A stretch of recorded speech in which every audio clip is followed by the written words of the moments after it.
아, 오늘 이 시간은 우리 가능하면 우리의 친구들과 함께 말씀을 좀 나눴으면 해서 우리가 첫째 주부터 좀 준비했었던 내용들인데요. 그런 분들이 지금 혹시 인터넷 온라인을 통해서 듣고 계신 분들이 계시다면 여러분들 환영합니다. 또 아마 2부 때도 그런 분들이 좀 계실 거라고 생각을 하는데요. 사실 이 언택트 시절이 돼서 이 시절에 아마 가장 우리 자신에게 나타난 몸의 변화는 좀 움츠러드는 거가 아닌가 이렇게 생각해요. 몸과 우리 마음에 다 움츠러들어서 뭔가를 잘 하기가 좀 힘들고 부담스럽고 염려도 되고 그래서 뭐 전반적으로 우리가 좀 움츠러지는 그런 시대가 아닌가 이런 생각을 하게 됩니다. 근데 이런 움츠러지는 시대에 우리들의 초대를 받아서 여기 와주신 여러분들, 또 참여하고 계신 여러분들, 채널이들, 여러분들 우리들에게 굉장히 소중한 분들인데 너무너무 감사해요. 그뿐만 아니라 그 중에서 일부가 우리가 지난 한 열흘 사이에 인터뷰를 좀 하자고 했어요. 근데 그 인터뷰에 또 응하기까지 하셨습니다. 한 5분 정도가 보내주셨는데요. 근데 그분들 중에서도 어떤 분은 아예 뭐 얼굴도 이렇게 다 나오시면서 얘기까지 해주셔서 너무 감사합니다. 사실 언택트 시절에 다 움츠러들고 그런 상황이 쉽지 않은 일인데 그렇게 참여해 주셔서 정말 너무 감사하고요. 저는 이 언택트 시절에 어떤 면에서는 이때야말로 우리가 또 나름대로 멋진 모험을 할 수 있는 때가 아닌가 이런 생각을 합니다. 삶을 여정으로 표현을 많이 하는데요.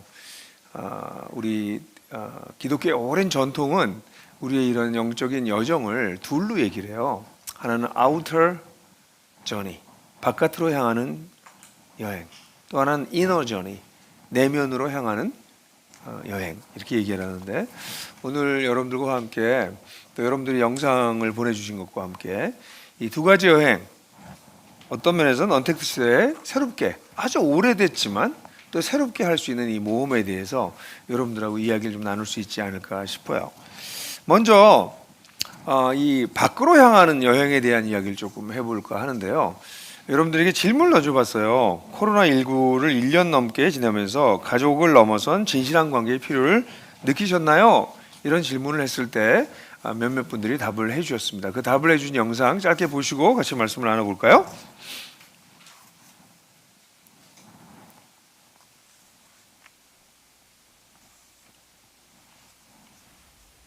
그 정도 일이 없기도 한 것 같기도 하고 그리고 성격상 잘 얘기를 안 하고 항상 혼자 생각하고 그거는 해결이 돼서 생각하다가 안 되면 이제 물어보고 오히려 가족의 필요를 훨씬 더 많이 느낀 것 같아요. 코로나 때 사람을 만나기가 어려우니까 사실 마음 놓고 만날 수 있는 게 가족밖에 없더라고요.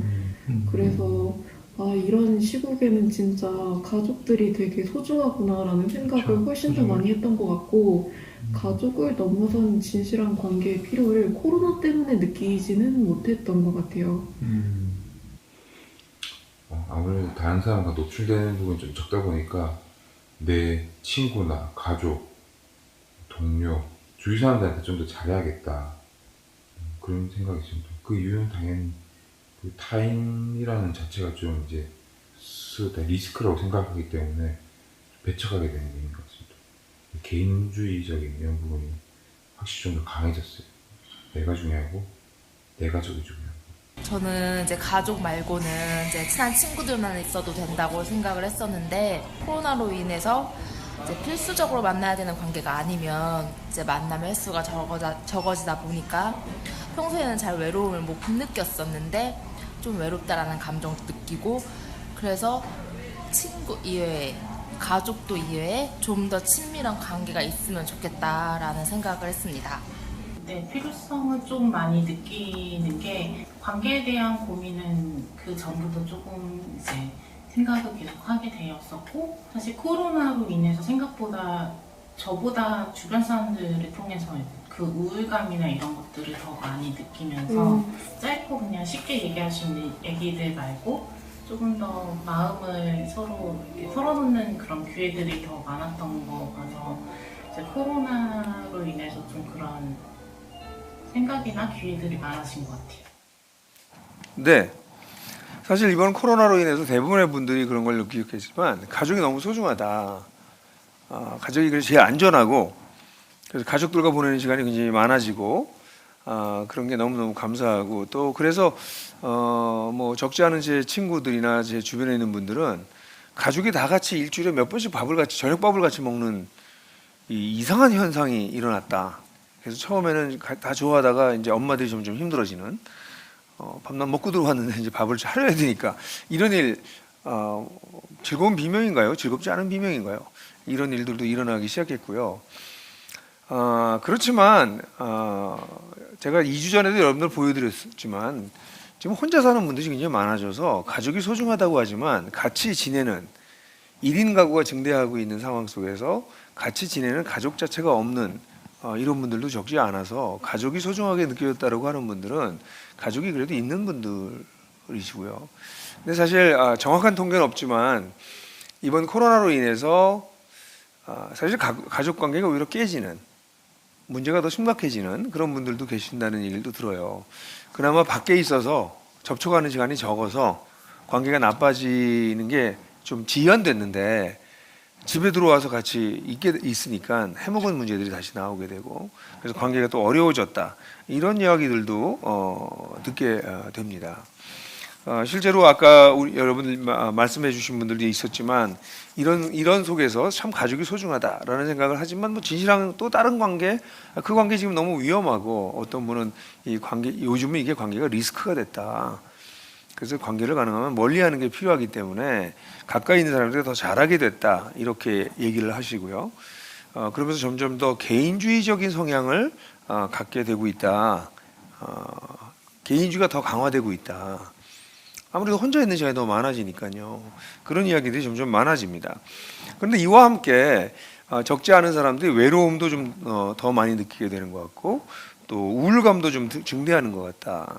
그래서 관계에 대한 필요 같은 것들도 더 느끼게 된다. 이런 이야기들을 하게 되는 것을 보게 됩니다. 참 이게 우리 지금 아이러니죠. 몇 명 되지도 않는 가족들이 소중하다는 건 느끼지만 관계를 좀 더 확장시켜서 발전시키려고 하는 것은 두렵다. 잘 하기 싫다. 그래서 이 상반된 필요가 있는 것 같아요. 안전해야 되기 때문에 가족들과만 같이 있었으면 좋겠다고 생각하지만 가족들과의 불화도 있고 그나마 가족이 없는 분들도 있고 어떻게 해야 되나? 그런데 지금 전체적인 사회적인 분위기는 사실은 이웃에 대한 생각들이 또 부정적으로 자꾸 가고 있어요. 제가 통계를 하나 보여드리면요. 이거는 2021년 통계인데요. 주변 사람들에 대한 이 신뢰도에 대한 질문이에요. 코로나 이전보다 신뢰도가 어떻게 변했나?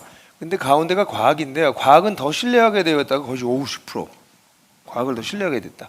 더 불신하게 됐다. 한 10%, 11%.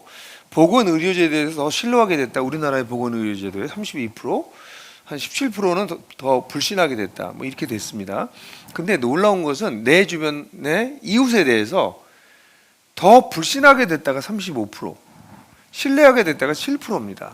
그러니까 우리 사회의 이 제도적인 면에서는 조금 안정적이지만 인간관계적인 면에서는 불신하게 되었다는 게 훨씬 높아졌어요. 35%나 되고 더 믿게 됐다.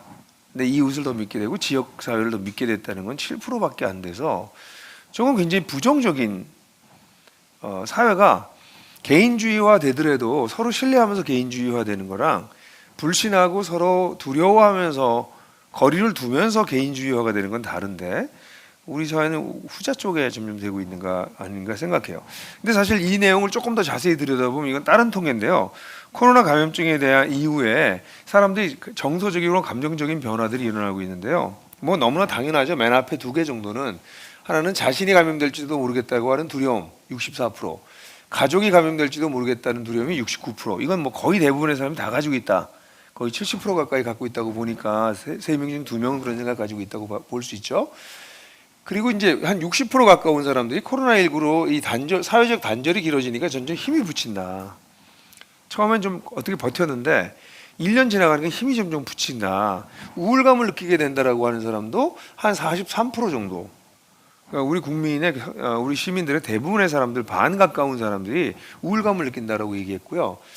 여기 63.5%나 된 게 코로나 감염증이 확산되면서 주변 사람에 대한 두려움이나 경계심을 느끼는 경우가 많아졌다. 여러분들도 그러신가요?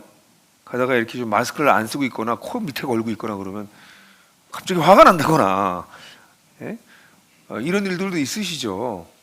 음식점에서도 할 수 없이 마스크를 내리고 먹다가 끝나면 빨리 약간 아주 급하게 누가 가르치지도 않았는데 본능적으로 이게 다 사실은 두려움에서 오는, 염려에서 오는 건데, 그래서 그런 위축이 됐다는 거죠.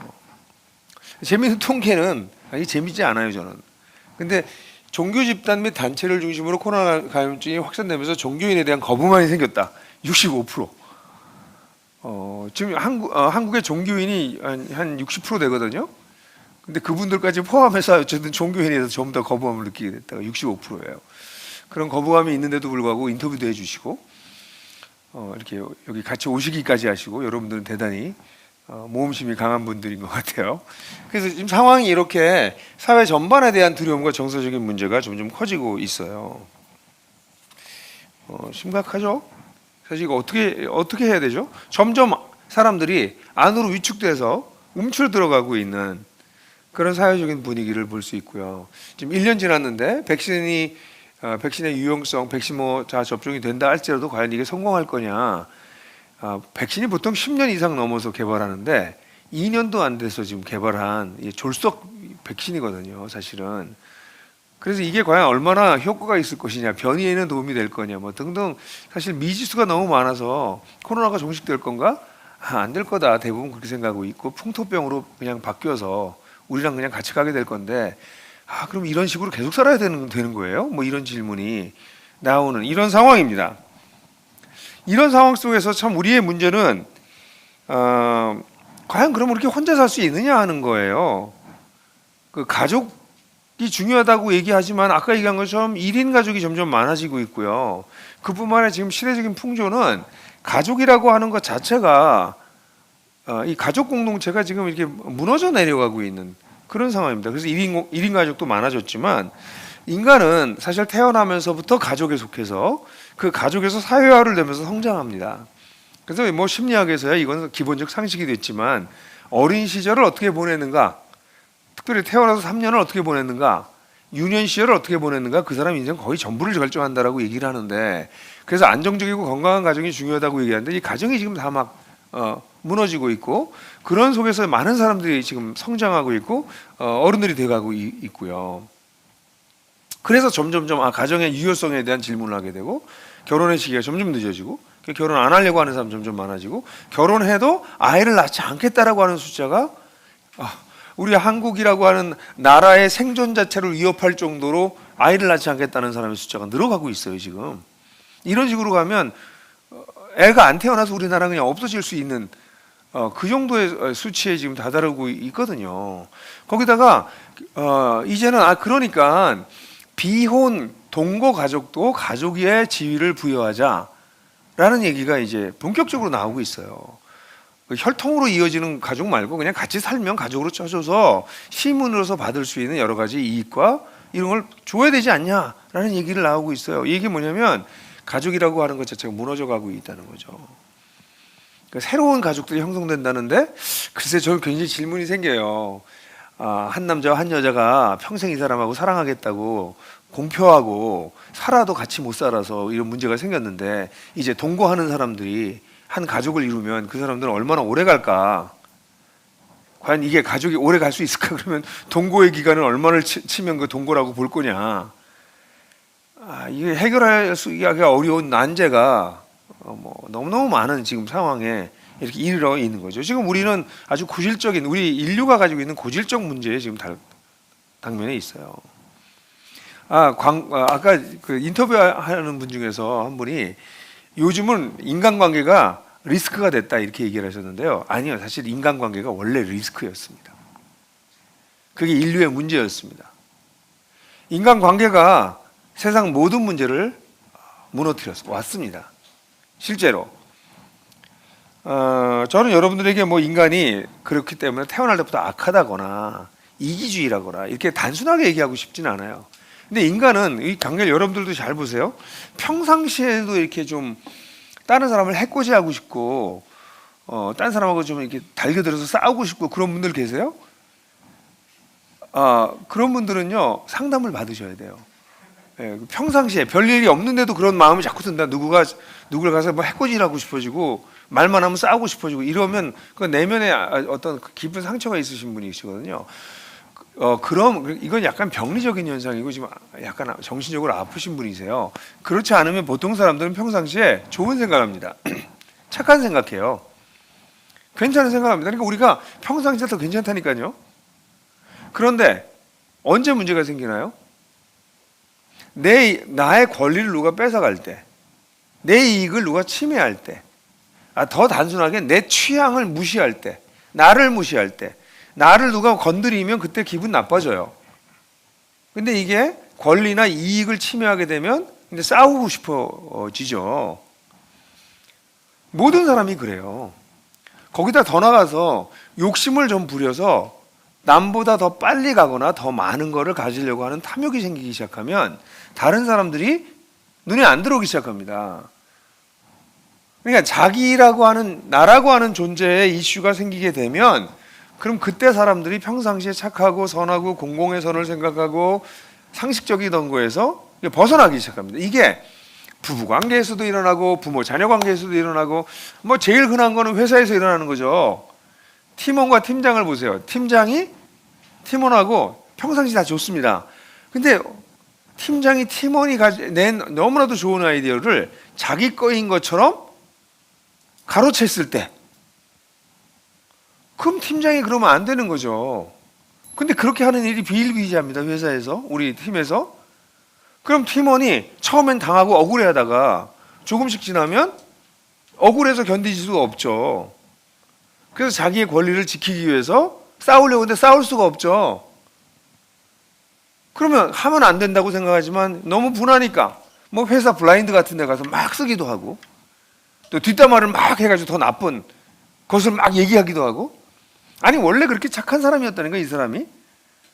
그러니까 똑같은 한 사건을 통해서 팀장은 자기 탐욕으로 악해지고 팀원은 자기를 지킬 수 없으니까 합리화하면서 악해지고 이런 일들이 그냥 우리 일상사 아닌가요? 아주 작은 얘기를 한 것이지만 실제로 우리 삶 속에서는 이런 류의 일들이 끊임없이 일어나고 있는 거죠. 이거를 그냥 저는 자기중심성 이렇게 부릅니다. 코로나19는 이런 자기중심성을 더욱더 강화시켰어요. 자기의 안전, 자기의 이익 이게 무엇보다도 중요한 상황이 돼서 사람들로 하여금 이 원래 가지고 있었던 자기중심성 때문에 인간관계 자체가 인류의 고질적인 리스크였는데 이 문제를 더 강화시키고 있습니다. 이런 상황에서 우리가 택할 수 있는 건 대부분이 지금 택하고 있는 것 같은 칩거입니다. 관계를 멀리하고 가능한 한 몇몇 사람들과 같이만 있는 거예요. 칩거가 쉬워요. 그런데 외로움과 우울증은 둘째치고 이런 식으로 과연 우리 사회가 우리 인류가 존속할 것인가, 내 개인적으로도 이게 과연 오랫동안 버틸 수 있을까 칩거하는 걸로. 다들 여기 지치고 있다 힘들다라는 얘기가 이런 얘기잖아요. 이게 과연 가능할 건가. 두 번째, 이런 식으로 사는 것을 통해서 우리 아이들은 우리 사회의 미래는 과연 보장할 수 있겠는가 라는 질문이 이제 생기기 시작하는 거예요. 작년에 초등학교를 처음 간 우리 아이들은 학교를 몇 번 가보지도 못하고 1학년을 보냈어요. 초등학교를 간다는 것의 사회적인 환경이 굉장히 중요했는데 대학교 1학년 들어갔을 때 그 환희는 뭐 적은 일은 아니죠. 뭐 꼭 환희는 아니어도 어쨌든 1학년 들어가면 좋잖아요. 근데 대학교 들어가서 하고 싶었던 아무것도 못하는 거죠. 사회에 첫 발을 들인 초등학생과 성인의 시대에 처음 들어온 대학생들이 이런 것이 전혀 없는, 과연 우리 인류는 어떻게 될까요? 저는 그래서 오늘 여러분들에게 우리가 일반적으로 택하는 것은 이렇게 자기를 보호하기 위해서 칩거한다, 숨어들 수밖에 없다는 거에서 아니, 딴 방법도 있어요. 그게 바로 외부로 향하는, 바깥으로 향하는 모험이다 라는 이야기를 좀 하고 싶어요. 그것이 가능할 수 있다. 어떻게 가능한가? 사실은 이런 가능한 것을 저는 인류 역사 동안 코로나만이 아니라 그 이전에도 인간관계가 늘 리스크여서 늘 조심하고 피해 다녀야만 되고 자기를 보호해야 됐던 사람들에게 아니 오히려 너를 줘도 돼 라고 얘기하신 분이 하나님이시라는 거를 여러분들에게 알려드리고 싶어요. 너무나 유명한 구절이 요한복음 3장 16절인데 아마 여러분들도 이 구절은 다 들어보셨을 거예요. 한번 같이 읽어볼까요? 하나님께서 세상을 이처럼 사랑하셔서 외아들을 주셨으니 이는 그를 믿는 사람마다 멸망하지 않고 영생을 얻게 하려는 것이다.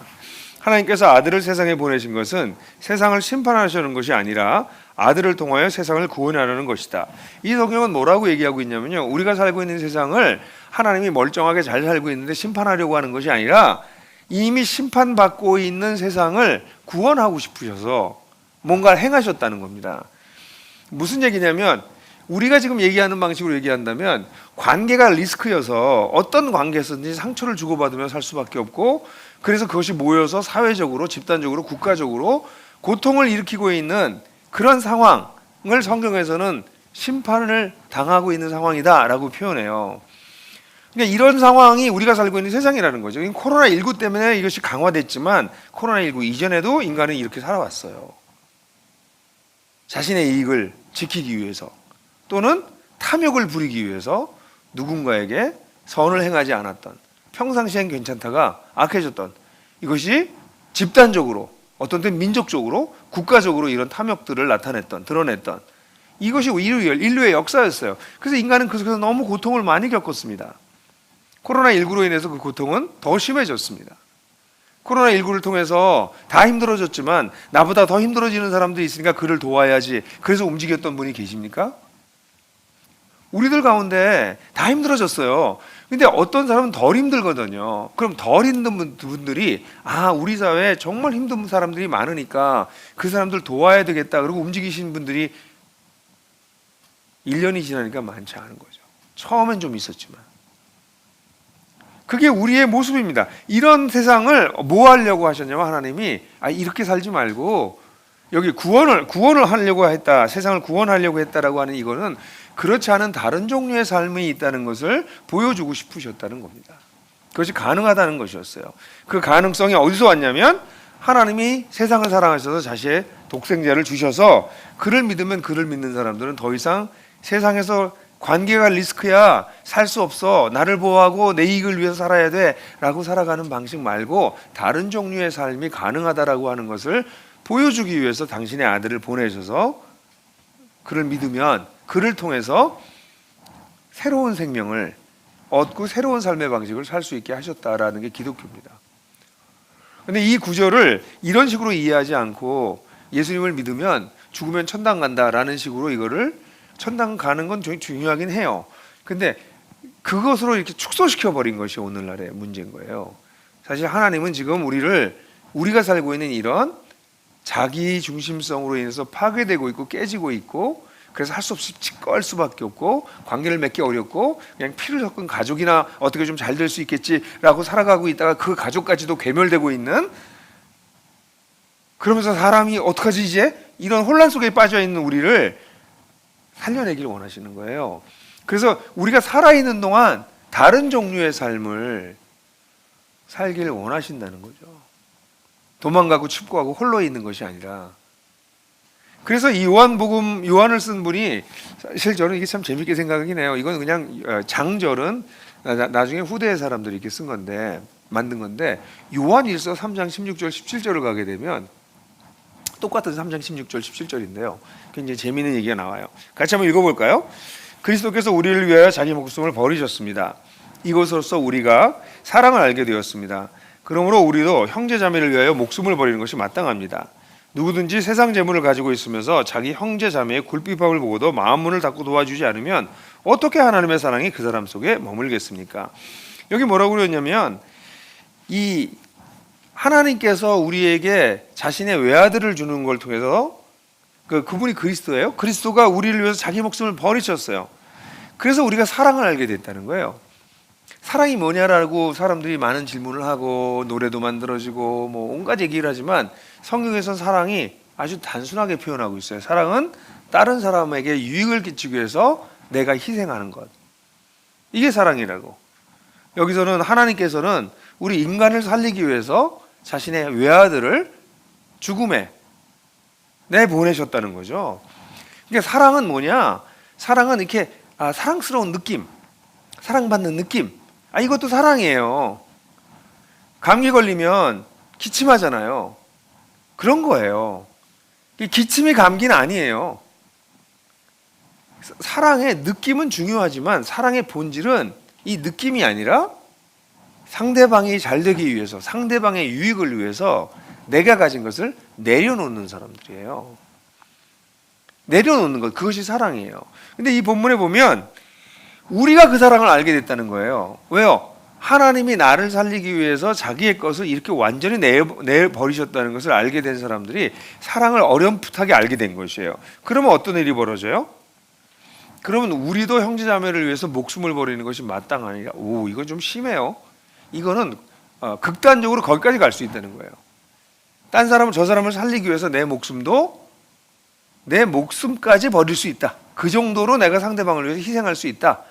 라는 표현을 하고 있어요. 그러면서 이것을 실제적으로 17절에는 요한 사도가 뭐라고 얘기하고, 요한이라고 하는 분이 뭐라고 얘기하냐면, 누구든지 세상 재물을 가지고 있으면서 자기 형제자매의 궁핍함을 보고서 마음을 닫고 도와주지 않으면, 그러니까 이 목숨 얘기는 끝까지 얘기해요.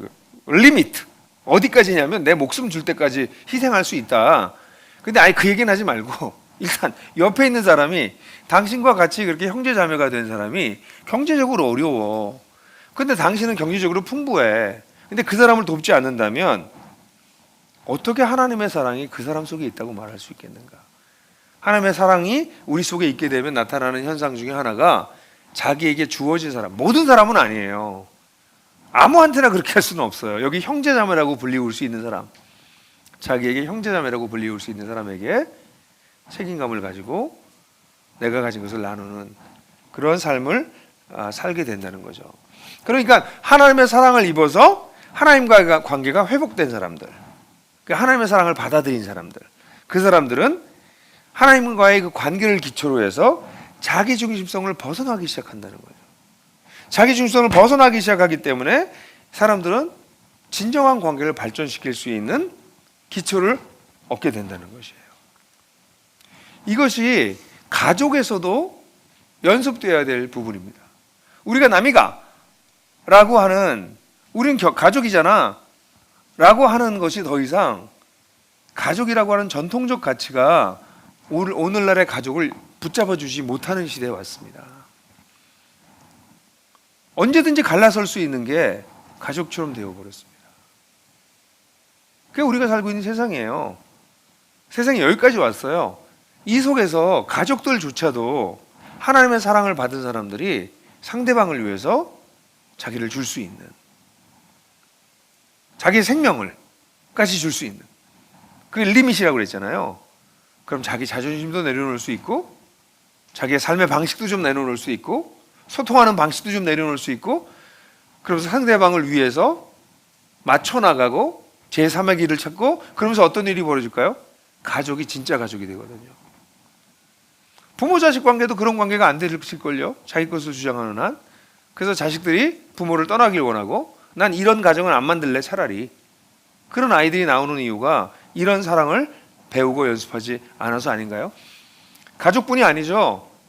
가족만으로 우리가 살 수는 없기 때문에 우리 주변에 이런 사랑을 연습하고 주고받을 수 있는 사람이 생겨난다면, 여러분도 그러한 관계를 만들기 위해서 한 발짝 칩거로부터 나서고 싶지 않으세요? 저는 기독교라고 하는 이 제도적 종교가 이제 점점 빛을 발하는 시대에 들어오고 있다고 봐요. 근데 사람들은요, 이런 제도적으로 어떤 면에서 너무 많은 것을 요구하는, 힘들게 만드는, 왜 그걸 하는지도 모르고 해야 된다고 종교적 당위를 요청하는 그런, 종교는 싫지만 진실한 관계, 정말 사랑을 주고받을 수 있는 관계는 저는 모든 사람들이 추구하고 있다고 생각해요. 근데 그게 불가능한 거죠, 대부분의 경우에. 근데 여러분 만약에 이러한 사랑을 받아서 자기 중심성으로부터 점점 벗어나기 시작하는 사람들이 이 사랑을 배우고 연습하는 그런 관계가 있다면 그런 관계를 향해서 한 걸음 내딛을 수 있지 않을까요? 여러분들 주변에 그런 관계가 있는지 한번 살펴보십시오. 오늘 여러분들이 아마 종교인들에 대한 그런 혐오감 내는 두려움들이 많아지는 시대인데도 불구하고 이 자리에 와서 이런 강의를 듣고 계시는 이유는 아마 그렇게 살아가는 것 같이 보이는 사람이 옆에 있으셨기 때문에 그분의 초대를 받아서 여기 와 계실 거예요. 그분들이 어떻게 사는지 물어보십시오. 그런 진실한 관계가 가능한지. 피가 섞이지 않은 가족인데도 불구하고 가족만큼 사랑하는, 그러면서 점점 성숙해가는, 온전해가는 그런 관계들이 그들 가운데 있는지. 그렇다면 그들과 함께 그들의 관계성 속으로 조심스럽게, 너무 훅 들어가지 마시고 조심스럽게 한 걸음씩 한 걸음씩 걸어 들어갈 수 있지 않을까요? 여러분들을 초대해요. 속으로 칩과하는 것 답이 아닌 건 여러분들 아시죠? 그럼 밖으로 나가고 싶은데 나갈 데도 없잖아요. 조금 안전하고 조금 가능성이 있고 그리고 아주 오래된 이 외적인 여정, 외적인 여행, outward journey 해보시면 어떨지 모르겠어요. 저희는 이런 삶을 오랫동안 좀 살아왔습니다. 저희 나들목 교회라고 하는 교회는 한 20년 전부터 이런 삶을 살면서 우리가 20년 전에 만든 노래가 있는데요. 그 노래 계속 하면서 우리가 왔거든요.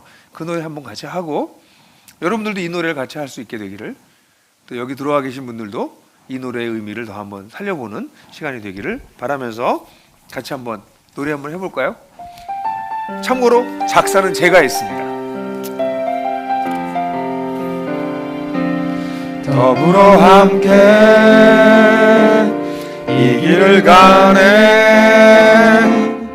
혼자라면 외롭고 힘들었을 이 길, 더불어 함께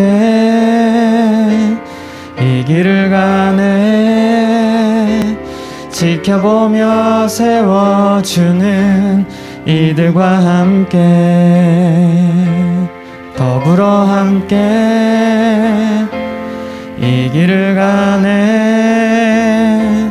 혼자라면 거칠고 모나게 살아갈 더불어 함께 이 길을 가네.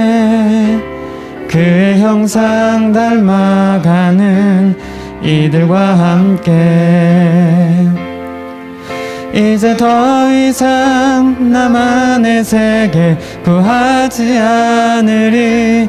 더불어 함께 살며 그분의 나라 드러내리. 이제 더 이상 나만의 세계 구하지 않으리. 더불어 함께 살며 그분의 나라 드러내리. 더불어 함께 이 길을 가네. 2000년 동안 계속 이어져 온 이 길, 더불어 함께 이 길을 가네. 그의 나라 올 때까지 이어질 이 길. 네, 저희가 이 노래를 한 20년 불렀는데요. 이 노래가 저희들의 처음에는 소망이었는데 요즘은 고백입니다. 정말 이렇게 돼가는구나 라는 느낌이 들어서 너무너무 감사해요. 예, 이 노래를 만들었던 게 엊그제 같은데 20년 가까이 시간이 지났네요. 여러분 두 번째 질문도 던졌는데요. 두 번째 질문은 코로나19가 당신의 인생의 의미를 다시 생각하게 만들거나 찾게 만들었나요? 라는 질문이었어요. 조금 훅 들어간 질문인데 이 질문에 대해서도 또 우리 이분들이 좀 좋은 답을 해주셨습니다. 한번 들어볼까요?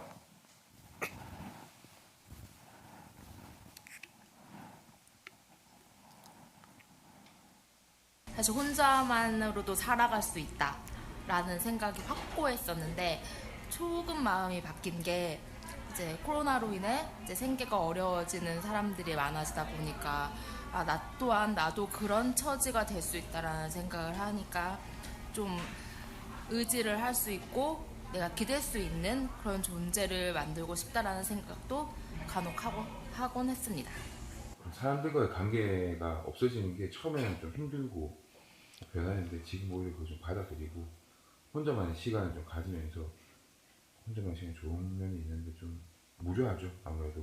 지금의 이 격리된 상황이 더 길어질 수도 있다고 생각을 하니 주변 사람들과 함께하는 그런 것보다 나 혼자서 해야 되는 일들이 훨씬 더 많아질 수가 있잖아요. 그러니까 그런 거에 좀 더 적응을 하고 나한테 좀 더 집중할 수 있는 시간이 더 늘어난 건 아닌가 해서 그런 시간을 좀 더 나한테 의미 있게 보내려면 내가 뭘 해야 되는지 그런 거에 대한 생각은 예전보다는 많이 했었던 것 같아요. 고3이어서 그런데 공부가 확실히 잘 안 되니까 대학 그거에 대한 걱정도 있었고 그러다 보니까 재수도 해야 될 수도 있겠다 그런 생각이 더 커졌던 것 같아요. 확실히 좀 그런 기회가 됐었던 것 같아요. 정말 코로나로 인해서 변화되는 것들에 대해서 같이 고민하는 사람들도 많아지고 뭔가 그동안은 관성적으로 살아왔던 것들에 대해서 하나하나 다시 의미를 조금 고민해보고 네. 이 코로나로 인해서 대부분의 사람들이 홀려와 있는 시간이 좀 더 많아지면서 무료해졌다 이런 표현들도 있고요. 그런데 뭐 여러 가지 좀 다시 좀 생각하게 할 수 있는 기회가 생긴 건 맞습니다. 그 전에 너무 바쁘게 돌아갔는데 이제는 시간도 조금 더 있어졌고요, 과거보다. 대신에 혼자 있는 시간이 생기니까 이 혼자 있는 시간을 물론 뭐 우리가 뭐 넷플릭스도 있고 유튜브도 있고 뭐 우리를 즐겁게 해주는 것이 굉장히 많지만 그것도 뭐 계속 보고만 있을 수는 아마 없을 것 같아요. 그러다가 점점 여러 가지 질문들을 좀 다시 던지게 되는 그 무료함. 재밌는 표현이 있었어요. 관성적으로 살아왔는데 거기에 대해서 다시 질문하게 되는 부분들도 생긴다. 또 한 친구는 아주 젊은 친구인데 뭐 고3 졸업하고 난 다음에 진로에 대해서도 재수를 해야 되나 어찌해야 되나 이런 고민을 하게 된다 그랬는데 사실 저는 이 코로나19로 인해서 자기 인생을 생각하면서 자기 진로를 또 다시 생각해보는 계속 이렇게 사는 게 맞나?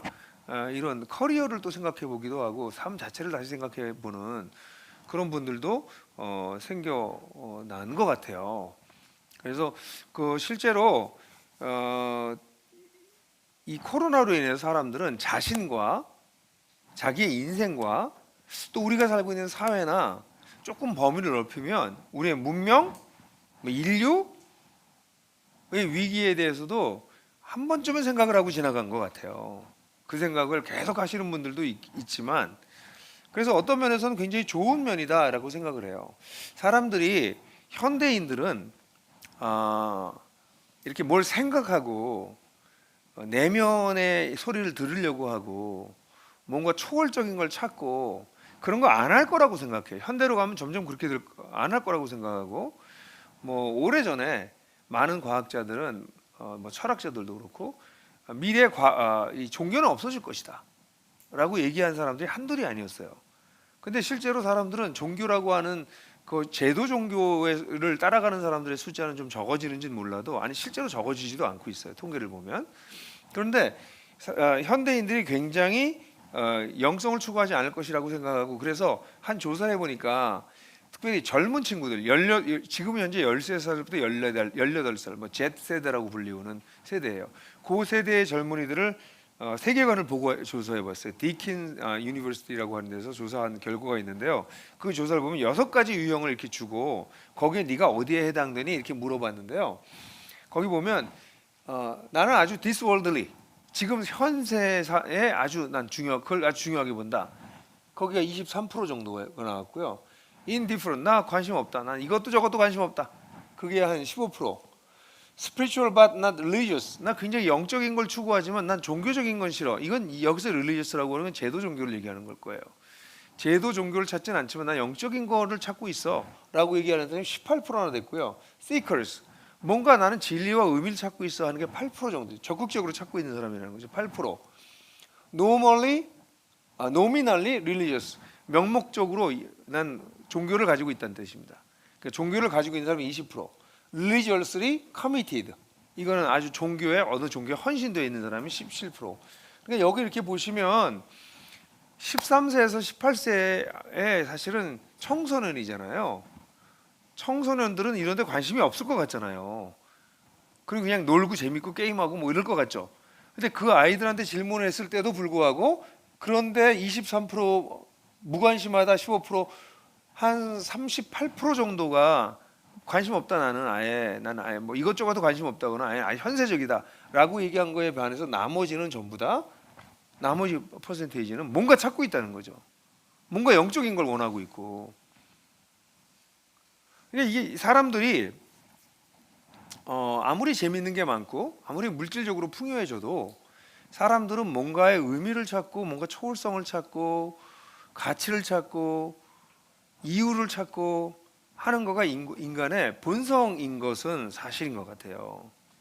지금 이 성인이 아니라 13세에서 18세의 젊은 친구들 아무 생각 안 하고 있는 것 같이 보이는 여러분도 그렇게 생각하세요? 여러분들 자녀를 보면서 얘네들은 무슨 생각하는지 알지 모르겠어. 쟤는 밤낮 게임만 하고요. 뭐 이렇게 얘기하실지 모르지만 걔네들도 다 이런 생각을 하고 있다는 거예요. 이게 사람들이 가지고 있는 내면에 대한 생각입니다. 실제로. 미란다 커라고 아시나요? 전 잘 모르는데 미란다 커 뭐 유명한 모델이라면서요? 그래서 찾아봤더니 모델이더군요. 네, 미란다 커가 이런 말을 했어요. 나는 불교 신자가 아닌 크리스찬이다. 나는 매일 기도한다. 그리고 나는 매일 명상을 하고 요가를 한다. 그러니까 명상을 하고 요가한다니까 나는 불교 신자라고 생각할지 모르지만 그렇게 얘기한 것 같아요. 크리스찬도 요가하는데 여하튼 난 종교적이진 않지만 영성을 추구한다. 이런 게 이제 현대의 아주 대표적입니다. 난 종교적이진 않다. 이건 뭐냐면 어떤 제도 종교 이런 데는 안 들어가지만 난 영성을 추구한다. 하루 최고 3분의 기도와 최소 5분의 명상을 한다. 이거 최고 3분은 이게 인쇄가 잘못된 게 아닌가 싶어요. 최소 3분이라고 말하지 않았을까 싶긴 한데 잘 모르겠어요. 제가 원문을 찾지 못해서 제가 인용하는 거여서 3분밖에 기도하는데 그걸 최고라고? 이건 좀 너무 심한데 이렇게 생각을 했지만 어쨌든 3분 정도 기도하고 5분 명상을 한대요. 나는 기도할 때 이 세상의 모든 아름다움에 대한 또 자연에게 감사를 표현한다.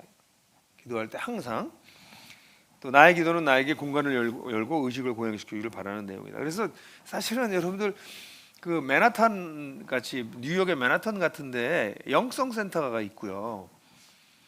그리고 저는 한 10년 전에 미국에 가서 이렇게 둘러보다가 너무 재밌는 걸 발견한 게 CEO 그러니까 spiritual discipline for CEO를 위한 영적 훈련 뭐 이런 코스들이 뭐 어마무시한 돈을 내고 CEO들이 들어서 듣더라고요. 아니 이 사람들 뭐 하는 거지? 그냥 명상하고 이런 사람도 굉장히 많아지는 거죠. 실제로 이 내면의 세계, 겉으로 보이는 세계가 아니라 내면의 세계를 찾는 그 운동은 평생 인류의 역사 동안 굉장히 오랫동안 지속되어 왔어요. 그걸 inward journey라고 부를 수 있습니다. 내면으로 향하는. 그러니까 이번 코로나는 사실은 혼자 있는 시간이 많기 때문에 이런 내면적인 정말 나는 뭘 추구하고 살지? 나는 어디를 향해서 가지? 내 속에 있는 진짜 내가 하고 싶은 건 뭐지? 나는 진짜 누구지? 뭐 등등의 아주 본질적인 질문들을 할 수 있는 좋은 기회가 코로나19로 인해서 주어진 거죠.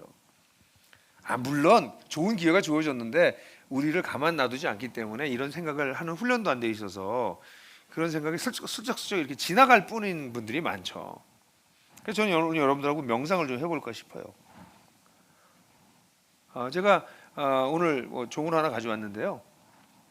이건 뭐 여러 티베트 쪽에서 주로 쓰는 종이긴 하지만 뭐 기독교도 쓸 수 있고 불교도 쓸 수 있고 뭐 다 쓸 수 있는 종입니다.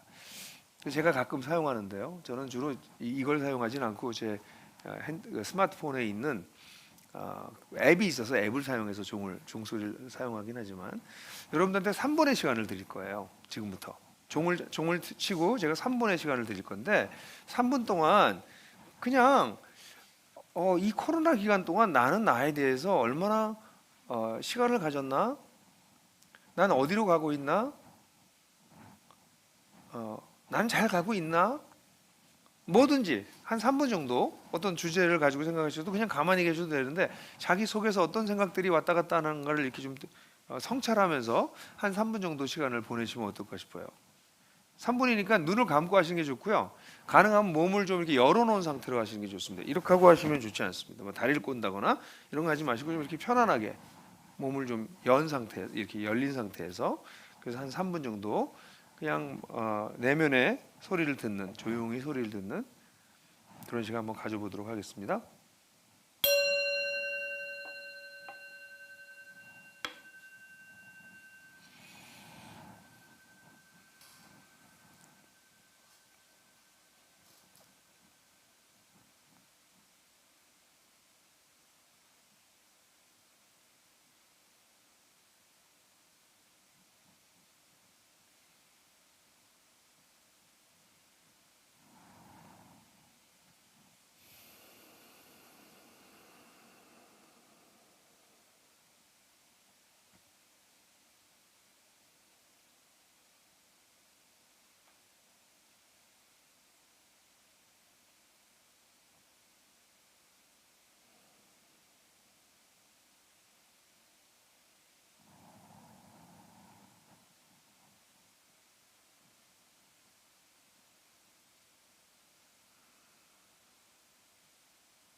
여러분들 어떠셨어요? 아마 글쎄 제가 열거하는 반응들이 여러분들에게 있으셨을 거예요. 첫 번째는 일단 3분이 되게 길었다. 그런 분들이 언제 종이 치지? 이렇게 해서 아마 시계를 잠깐 봤거나 눈을 살짝 떴거나 그런 분들이 아마 계실 것 같고요. 참을성 있게 눈을 감고 있었지만 아마 적지 않은 분들은 잡념이 너무 많았다. 오늘 한 가지를 생각하고 있는 게 아니라 이것저것 막 뭘 생각해야 될지도 모르겠더라. 그래서 생각이 막 이렇게 약간 돌아다니는 것 같다. 또는 내 마음속에 뭐가 이렇게 막 이렇게 온갖 부유물들이 막 떠다니는 것 같았다. 이런 분들도 아마 계실 거고요. 아마 어떤 분은 그러다 주무시는 분, 잠에 들어가신 분들도 계시지 않을까요? 어떠셨어요? 실제로 3분이라고 하는 시간은 일상생활에서는 진짜 별거 아닌 시간입니다. 쓱 지나가는 시간이에요. 근데 침묵하고 가만히 있을 때 3분이라고 하는 시간은 생각보다 굉장히 긴 시간이고요. 이런 침묵의 시간을 잘 사용하면 사람들은 내면을 컬티베이트, 발전시키고 성장시킬 수 있는 아주 좋은 길이에요. 그래서 이 내면으로 여행은 이 명상이라고 하는 걸 통해서 현대에, 특별히 현대같이 바쁘고 정신없고 많은 과정한 업무와 스트레스에 시달리는 사람들에게 여러 가지 면에서 유효하다라고 여겨져서 많은 사람들이 실행하고 있는 겁니다. 근데 이 명상은요, 제가 여러분들한테 좀 오늘 뭐 길게 얘기할 수 없지만 조금만 안내해드리면 두 가지 종류의 명상이 있어요. 일반적인 명상이랑 또 하나는 기독교적인 명상인데, 일반적인 명상은 그것이 종교적 형태를 띠든 비종교적 형태를 띠든 상관없이 비슷해요. 그 중심이 자기 자신이 딱 있습니다. 자기 자신이 이걸 다 주도합니다. 자기 자신이 굉장히 중요해요. 근데 자기 자신이 이 명상을 통해서 이 과정은 자기 속에 잡념을 없애는 거예요. 그게 뭐 두려움이 될 수도 있고 탐욕이 될 수도 있고 뭐 질투가 될 수도 있고 불안함이 될 수도 있고, 이걸 이제 없애려고 합니다. 그래서 궁극적으로 어디에 이르길 원하냐면 마음의 평정함을 찾는 것, 마음이 가라앉고 평정함을 찾는 게 1차적인 것이고, 궁극적으로는 자기 자신도 잊어버리는 무아의 상태가 되는 것까지 가는 거가 사실은 이 명상의 궁극적인 겁니다. 요가 같은 거 하시는 분들도 아마 그런 얘기를 들으셨을 거예요. 그래서 자기 존재 자체가 이렇게 사라지는 것 같은. 근데 그게 쉽지는 않고 그 상태가 유지되지도 잘 않지만, 불교에서는 이거 진짜 그런 상태에 들어가면 그걸 해탈했다고 얘기를 하죠. 자기 존재가 더 이상 존재하지도 않는. 그래서 이 업의 세계로부터 나오는 뭐 이런 것까지 불교에서는 얘기하지만, 뭐 몇 분 한다고 그런 게 될 수는 없지만 이 명상의 특징은 그렇습니다. 그래서 자기가 중심이 돼서 뭐 그렇기 때문에 눈을 감으면 자기밖에 없죠. 자기 생각밖에 없죠. 근데 이 잡념들이 가라앉고 평정심을 찾고 그리고 난 다음에 결국은 자기 자신도 없어지는 데까지 가기를 궁극적으로 추구해요. 근데 기독교 명상은 그거와 좀 다릅니다. 기독교의 명상은 그 중심에 하나님이 계십니다. 하나님이 계시고 그 하나님의 빛의 자신을 선명하게 비춰봐요. 그래서 자기가 누군지가 더 선명해집니다. 그러니까 일반적인 명상에서는 잡념을 없애고 평정심을 찾는 데가 굉장히 중요하고 나중에 자신이 없어지는 데까지 가지만, 기독교적인 명상은 거기에 하나님이 계시고 그리고 그 하나님께 자기를 비추어봐서 자기가 누군지가 선명해져 가면서 결국은 궁극적인 목적이 자기가 소멸되는 것이 아니라 하나님을 닮아가는 것입니다. 이건 두 양극당인데 nothing으로 갈 거냐 god으로 갈 거냐 하는 굉장히 다른 방향성을 가지고 있어요. 그러니까 이게 어쨌든 뭐가 옳다 그르다를 저는 얘기할 수 없지만, 저는 전자의 일반적인 명상은 제가 뭐 시도해봤지만 별 저한테는 잘 모르겠어요. 제가 잘 모르는 영역입니다. 그렇게 하시는 분들한테 가서 배우시면 좋겠고, 저는 기독교적인 명상은 거의 평생 해왔던 사람이어서 여기에 굉장히 유리한 게 있다라고 하는 것을 제 개인적인 경험을 가지고도 얘기할 수 있고요. 그래서 그냥 기독교인들도 근데 이 명상을 잘 모르는 분들이 많아요. 그래서 일반적인 명상이랑 비슷해요. 들어가서 자기 혼자 있는 게 잡념만 돌아다니는 거죠. 그래서 기독교인들조차 이 부분은 사실은 굉장히 오래된 전통인데도 불구하고 잃어버린 전통처럼 되어 있습니다. 지금 현재로서는.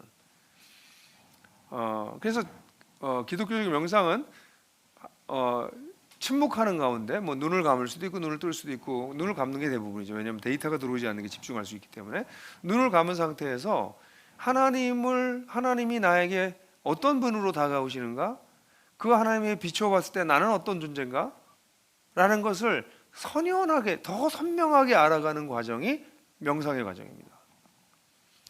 그래서 나의 어떤 부족한 것들이 드러나고, 이런 부분을 하나님이 나를 어떻게 만지려고 하시고 어떻게 변화시키길 원하시고 하나님의 뜻이 무엇인지 이런 게 이렇게 또 올라오면서 내가 점점 하나님을 닮아가는 과정이 되는 것이 기독교 명상이에요.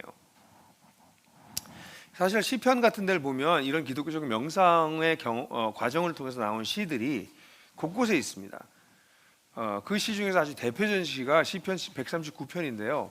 다 읽어드릴 수는 없고 거기 중요한 구절만 읽어드리면 같이 한번 읽어보면 1절, 13절, 17, 1절, 2절, 13절, 17절만 제가 한번 읽어볼게요. 같이 읽죠. 시작.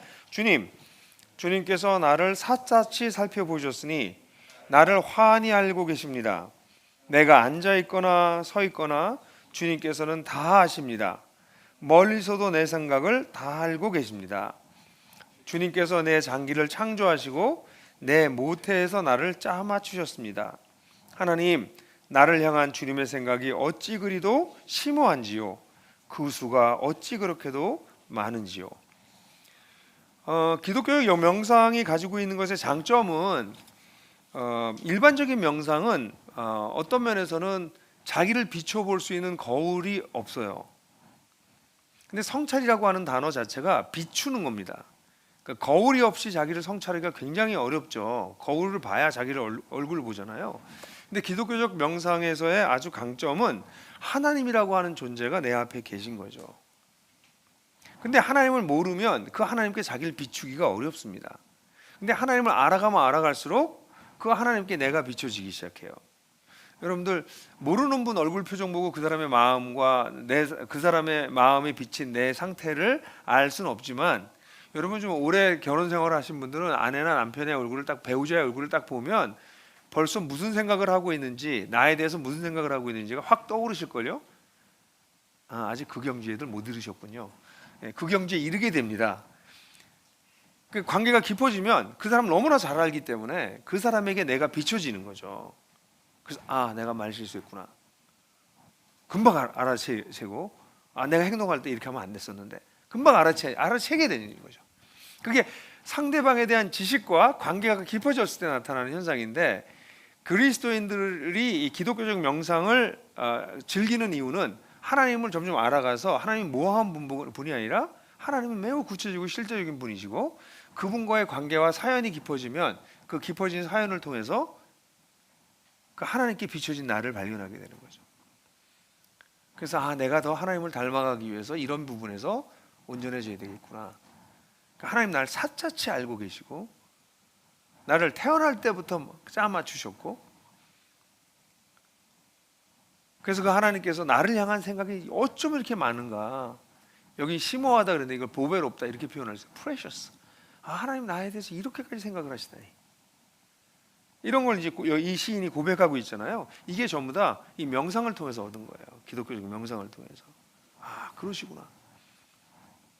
저는 여러분들한테 이 기독교적 명상을 배우실 수 있다고 여러분들에게 말씀드리고 싶어요. 특별히 저는 그리스도인들에게 먼저 좀 얘기하고 싶은 것은, 성경을 읽으시고 난 다음에 딱 덮지 마세요. 성경을 읽고, 그러니까 많은 사람들이 하나님을 지식으로만 알아요. 머리로만 이렇게 이해하면 된다고 생각하는데, 아니요. 하나님은 이해하는 관념이 아니라 실제 하시는 분이시거든요. 그래서 성경을 읽고 난 다음에 또 이렇게 설교를 듣고 난 다음에 하고 집에 가실 수 있잖아요. 근데 우리 교회에서도 예배 끝나고 나면 1분을 침묵하는 시간을 갖는 이유는 그래서 그렇고, 또 우리 전통적인 교회에서도 예배 끝나고 그 자리에 앉아서 기도하시는 분들이 계세요. 그게 습관이 아니라 그 이유가 있어요. 그게 자기가 프로세싱 하는 거예요. 하나님 앞에서 프로세싱 하는 시간이 필요합니다. 그래서 여러분들이 개인적으로 성경을 읽으시고 난 다음에도, 읽고 난 다음에 반드시 그걸 가지고 눈을 감고 하나님 앞에서 하나님 이걸 통해서 나에게 뭐라고 말씀하시는지 지식으로 이해한 거를 넘어서는 그 명상, 메디테이션으로 가셔야 돼요. 그게 축복입니다. 근데 많은 그리스도인들이 이 축복을 못 누려서 하나님을 잘 몰라요. 지식적으로만 알아요. 하나님을 인격적으로 경험적으로 아는 것이 아니라. 그래서 저는 그리스도인들에게 먼저 이걸 강력하게 추천하고 싶어요. 여러분들이 3분 정도는 너무 짧은 시간일 거라는 걸 하시다 보면 이제 경험하시게 될 거예요. 그럼 꽤 긴 시간을 하나님 앞에서 자기가 발견한 하나님 앞에 머무르는 시간을 갖는 거죠. 그건 엄청난 축복입니다. 그래서 그걸 먼저 누리시길 바라고요. 여기에 계신 우리 친구들, 찬는이들, 우리 손님들은 이런 명상을 배우시면 여러분들 혼자 있는 시간 가운데 굉장히 소중한 시간을 내면적 여행을 하는데 쓰실 수 있다는 걸 알려드리고 싶어요. 물론 다른 데 가서 명상을 배우셔도 돼요. 분명한 차이를 알려드렸잖아요. 기독교적인 명상은 하나님이 나를 아시는 하나님, 나를 만드신 하나님, 나를 아시는 하나님, 내가 만든 하나님이 아니라 진짜 존재하는 하나님 앞에서 그분과만 앉아 있는 시간이에요. 그래서 그분께 나를 비춰보는 거거든요. 그래서 일반적인 명상은 좀 배우기가 전 쉽진 않은 것 같아요. 그 길이 분명하지 않기 때문에. 근데 기독교적인 명상은 사실 길이 분명합니다. 첫 번째는요, 여러분들이 이 하나님에 대해서 알아가기 시작하셔야 돼요. 모르는 신 앞에서 어떻게 성찰이 가능하겠어요? 사실은 기독교적 성찰은 하나님을 안 것만큼 깊어집니다. 하나님을 제대로 안 것만큼 깊어집니다. 하나님을 잘못 알고 왜곡된 하나님을 알면 우리의 성찰도 왜곡됩니다. 그래서 제일 먼저 중요한 거는 하나님을 알아가는 것이 필요하다. 첫 번째. 그래서 하나님을 알아가고 그 하나님과의 관계가 발전하기 시작하면 그 하나님은 뭐 우리가 배우자들하고도 평생 알아가는 거고 친구들하고도 평생 알아가는 것처럼, 근데 하나님은 더해요. 인간의 수준을 넘어서시는 분이잖아요. 그래서 하나님에 대해서 알아가는 것은 저는 뭐 한 40년, 50년 알아가고 있는데 뭐 죽을 때까지 저의 마지막 아마 이 하나님을 알아가는 마지막 과정의 피크는 저희 죽음의 순간이라고 저는 생각하고 있어요. 어렴풋이 제가 죽음의 순간을 어떻게 맞이할지 모르겠지만 살아있는 동안이 아니라 그 삶에서 죽음으로 넘어가는 그 순간이 지금까지 내가 따라왔던 그 하나님을 정말 제대로 아는 그 마지막 순간이 될 거다, 피크가 될 거다, 이렇게는 어렴풋이는 생각하고 있어요. 근데 아직 거기까지 안 가봐서 잘 모르는데요. 그래서 하나님을 계속 알아가는 거죠. 평생, 언제까지? 죽을 때까지. 그래서 여러분들 이 신의 존재에 대해서 하고 아셔야 이 명상에 들어갈 수 있다. 기독교적 명상은. 근데 여러분들이 안 것만큼 그분 앞에서 비춰볼 수 있어요. 지금 당장이라도 시작하실 수 있어요. 하나님 다 모르겠어요. 근데 신이 계시는 것 같아. 그럼 계시는 신 앞에 앉아 계시면 돼요. 그게 첫 번째 단계예요. 신이 계십니다. 나를 만든 신이, 세상을 만든 신이, 그분이 계십니다. 난 당신 앞에 앉고 싶습니다. 그래서 그분 앞에 앉아있는 3분의 시간을 시작함으로써 오늘 저녁에 당장 시작하실 수 있어요. 그러나 그거는 일반적 명상과 다를 바가 없습니다. 왜냐하면 그 신에 대한 개념이 단순히 계시다는 것밖에 없기 때문에. 그래서 그 신에 대해서 알아가는 시간을 가지세요. 아까도 말씀드렸지만 여기 여러분들을 초대한 여러분들의 친구들은 여러분들과 조금 앞서서 하나님을 알아가고 있는 분들이십니다. 그분들이 하나님을 다 알지 않았고요. 조금 앞섰어요. 어떤 분은 뭐 10년 앞섰을 거고 뭐 15년, 20년 앞설 수도 있지만 어떤 사람은 뭐 1개월, 2개월밖에 앞서지 않은 사람들도 있을 거예요. 저는 뭐 한 50년 그렇게 살았습니다만 사람마다 뭐 50년이라고 해서 그 시간이 다 50년은 아니고요. 어쨌든 약간씩 앞선 분들이거든요. 그래서 그분들의 도움을 받으십시오. 그분들과 함께 하나님에 대해서 탐구해 나가십시오. 전 이게 너무나 수정하다고 생각해서 제가 책을 몇 권 썼어요.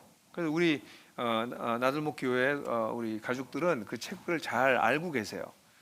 그래서 그 책을 읽으시면서 하나님을 알아가는 과정을 같이 한번 가져보십시오.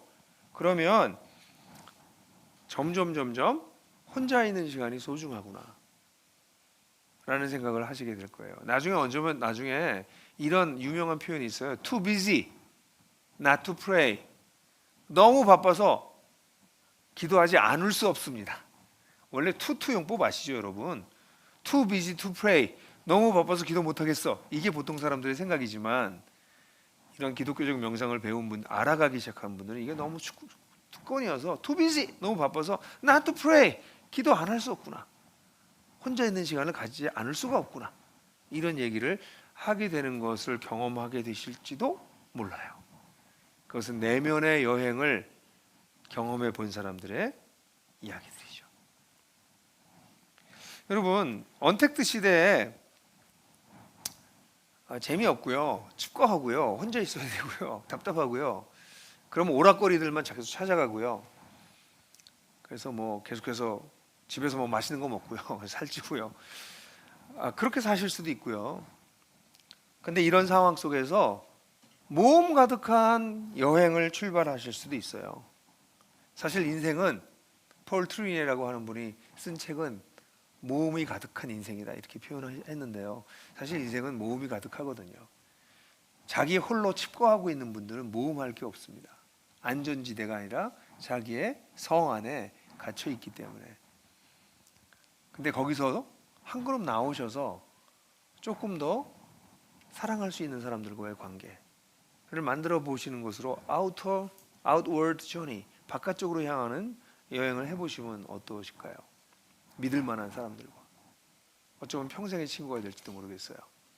그리고 이와 함께 여러분 홀로 있는 시간, inward journey, 내면적인 여행의 시간을 좀 가져보시면 어떠시겠어요? 그래서 그 속에서 여러분을 여러분보다 더 잘 아시는 하나님을 알아가고 그 하나님을 닮아가는 일이, 그래서 그 하나님이 여러분들 이렇게 빚으시는 일이 일어날 수 있지 않을까요? 여러분들 초대합니다. Outward journey, 바깥으로 향하는 여행과 inward journey, 나의 내면으로 향하는 여행, 코로나 상황에서, 비대면 상황에서 오히려 더 시도해 볼 만한 여행일 것입니다. 감사합니다.